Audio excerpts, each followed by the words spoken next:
ஏன் இந்த செக்லிஸ்ட்? ஏன் இந்த டெட்லைன்? எதுக்காக இப்படி ரொட்டீன் ஃபாலோ பண்ணணும் அப்படின்னு ஓடுறீங்க? அப்படின்னு ஒருத்தர் என்கிட்ட கேட்டார். உண்மைதான். அவர் சொல்கிற மாதிரி life is to be lived அப்படின்னு தான் நான் இருக்கிற எல்லா டைமையும் வேஸ்ட் பண்ணிவிட்டு உடம்ப பார்த்துக்காம, ஹெல்த்தை பார்த்துக்காம, கரியரை பார்த்துக்காம சுற்றிட்டு இருந்தேன். அன்டில் லைஃப் என்னைய பாறாங்கல்ல வச்சு ஒரு அடி அடிக்கிற வரைக்கும். அப்போ வரைக்கும் எனக்கு மணியோட அருமை தெரியல. அதை விட டைமோட அருமை தெரியல. ஹெல்த்தோட அருமை தெரியல. அப்புறம் தான் ஒவ்வொரு செகண்டும் எவ்வளோ இம்பார்ட்டன்ட்னு புரிஞ்சுது. எல்லாத்தையும் விட நம்ம ஹெல்த்து இறைவன் நமக்கு கொடுத்துருக்குற ஒரு வரப்பிரசாதம். அதை நான் கேர் பண்ணிக்க தவறிட்டேன்னு. நம்ம என்ன பண்ணாலும் யாராவது ஒருத்தவங்க ஒரு குறைய சொல்கிறதுக்கு வந்துட்டு தான் இருப்பாங்க. அதனால நம்ம மனசுக்கு எது சரின்னு படுத்தோ அதுபடி நம்ம வாழ்ந்துட்டு போயிடணும். அண்ட் என்னோட மனசுக்கு ஒரு ப்ராக்ரஸே இல்லாமல் என் வாழ்க்கை போயிட்டுருக்குன்னு தோணுச்சு.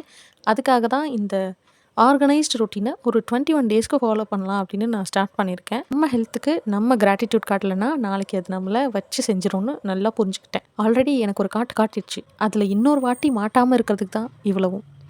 அப்புறம் அவ்வளோதான். இந்த மாதிரி இன்னும் நிறைய வீடியோஸ்க்கு ஹெர்மினி டைரியை ஃபாலோ பண்ணிக்கோங்க.